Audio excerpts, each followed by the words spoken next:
Yeah, man, so right now we are gonna make some sweet potato pudding. Actually, my second time making it. We are get the coconut from out of the shell, the actual coconut. So we do it. Yeah, we use a small knife. Yeah, now cut yourself. Everything washed, that's sweet potato and thing. That's everything washed. They go grate right now, right? So we now use no blender. So after we squeeze out, that's how we're looking. We are get the coconut milk. Now we are gonna start make the wet butter. So we have all the ingredients, nutmeg, vanilla, allspice and everything. Yeah. And we are gonna sweeten that. We're gonna put sugar in it too and sweeten it. Alright, see it there?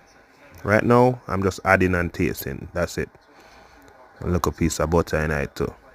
Yeah. Mix it up. Real good.